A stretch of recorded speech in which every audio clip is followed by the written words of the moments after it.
Se você descobrisse que precisa administrar sua casa sozinha a partir de hoje, como seria a sua reação?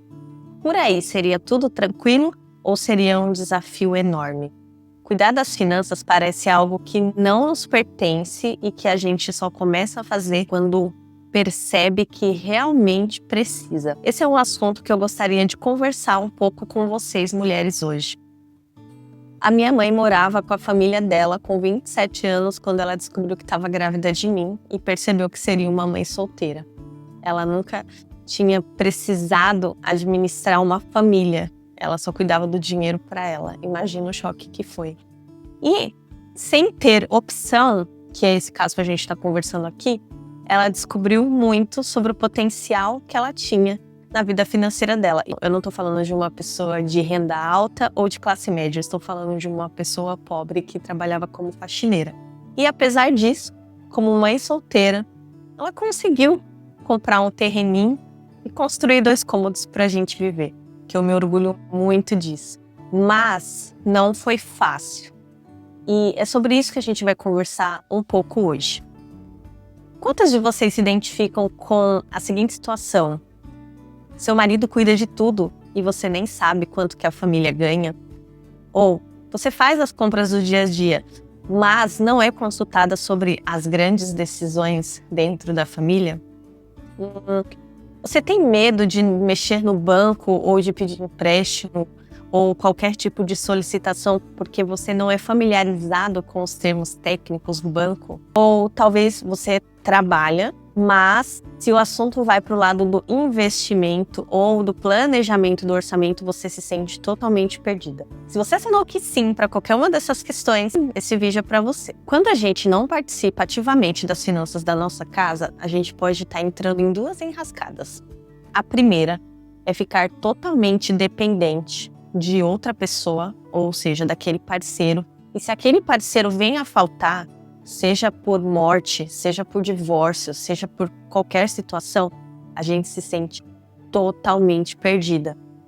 Ou seja, a gente precisa começar do zero, sem ter clareza nenhuma de onde é esse zero, de onde é esse buraco. E a segunda é porque a gente está perdendo uma imensa oportunidade de melhoria, porque 2 cabeças sempre pensam melhores que uma só.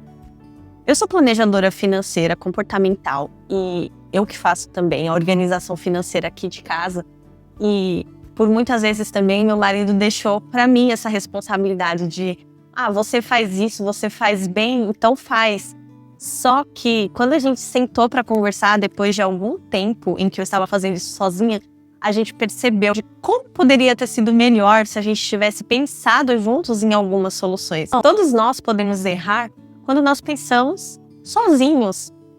Então é muito importante que você, mulher, por mais que não seja você quem toma as decisões financeiras dentro da sua casa, que você participe ativamente, que você saiba o que está acontecendo, que você saiba quais são as contas que vocês têm e também onde ficam as senhas, quanto tem de patrimônio, quanto vocês têm de dívida. Eu trabalhei por 13 anos dentro de uma instituição financeira.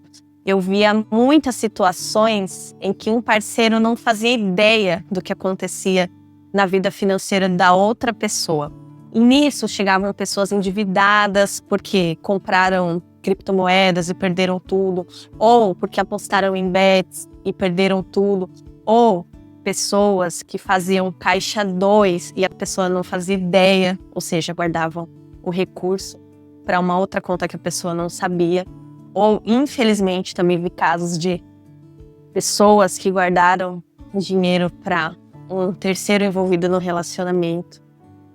São muitas situações que acontecem. Eu venho aqui com essa proposta de que a gente possa conversar sobre esse assunto. E se você é uma mulher cristã e acha que esse assunto não é para você, você está muito enganada. Eu trouxe aqui um versículo para a gente pensar juntas.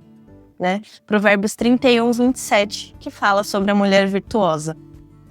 Ela observa atentamente o andamento da sua casa e não come o pão da preguiça.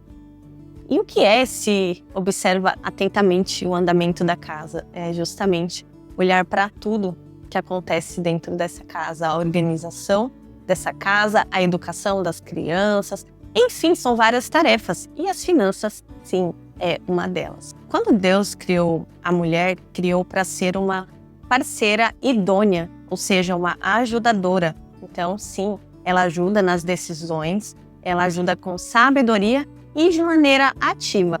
Observe lá em Provérbios 31 que a mulher não só observava o andamento da casa, como também ela comprou um campo, ou seja, ela também investia. Ela entendia de planejamento, ela entendia de negócios e ela entendia de gestão. Então, quando você se afasta das finanças da sua casa, do seu lar, até das suas próprias finanças, você não está agindo sabiamente, porque você não sabe como será o dia de amanhã. É importante você entender, mesmo que não seja você quem faça a gestão. E uma pergunta que fica: quem deve fazer a gestão das finanças dentro de uma casa? Quem tiver mais facilidade. Quem deve entender o que acontece nas finanças? Todos os envolvidos. A família precisa saber. Então, se você é quem cuida, seu marido também deve saber o que está acontecendo. Como eu falei para vocês lá no início do vídeo, que eu também já cometi esse erro. Mas agora nós não cometemos mais. E se é o seu marido ou seu parceiro que cuida, você também precisa saber o que está acontecendo. Já que estamos falando de participação, eu preciso falar sobre o elefante branco da sala. Vocês já ouviram essa frase? O elefante branco é aquele assunto que ninguém quer conversar. Eu queria falar com vocês, mulheres, nós mulheres, sobre transparência financeira. Quantas vezes a gente faz uma comprinha e pensa que o marido não vai gostar, que ele vai achar uma bobagem, que ele vai achar que a gente não deveria ter comprado aquilo, e aí a gente acaba omitindo essa compra do parceiro. E isso não é legal porque pode causar muitas consequências no seu casamento, não devido ao valor da compra, mas à falta de transparência, pela falta de comunicação entre o casal. Eu vou trazer 3 passos práticos para a gente poder começar a trazer esse assunto para dentro da mesa. Vamos lá? Primeiro passo, a conversa.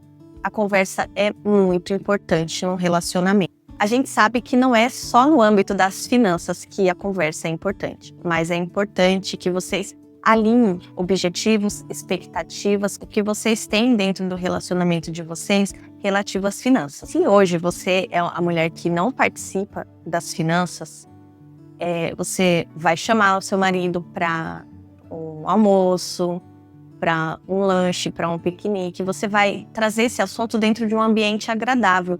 É importante que ela não sinta que há uma desconfiança, que o motivo de você estar fazendo isso é genuíno, que você quer aprender, você quer entender mais. E não porque você acha que a pessoa está fazendo alguma coisa errada, porque aí você pode trazer um problema para o seu relacionamento. O segundo passo é a fotografia financeira. O que é a fotografia financeira? É entender como que tá as finanças de vocês nesse momento.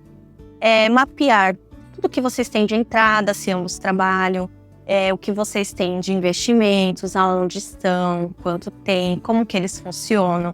Se vocês têm dívidas, mapear as dívidas, quais são os prazos, quais são as consequências de pagar cada uma dessas dívidas, o que vocês têm de patrimônio, como... Enfim, tudo relativo a finanças de vocês montarem juntos, caso nenhum dos dois tenha, vocês se juntarem e colocar tudo isso no papel. E o terceiro passo, eu já abordei aqui, mas eu volto a falar, é a importância da transparência de ambos os lados. Tem uma palavra muito rica, eu vou trazer ela para vocês, que é Efésios 4:25.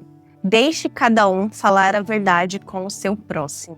Então, gente, a transparência ela vai além das finanças, ela vai da comunicação do casal.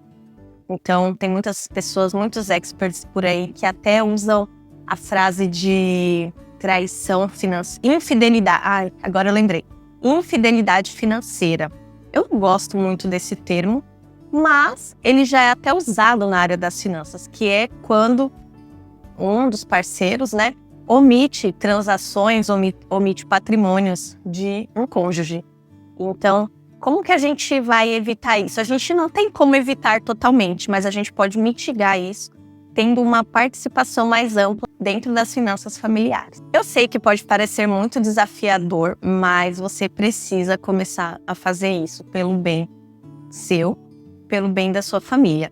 E se você que assistiu esse vídeo já cuida das finanças da sua casa, deixa aqui nos comentários uma dica, que é uma mulher que vai assistir esse vídeo e está começando agora. Compartilhe um pouquinho da sua experiência comigo, eu vou adorar saber.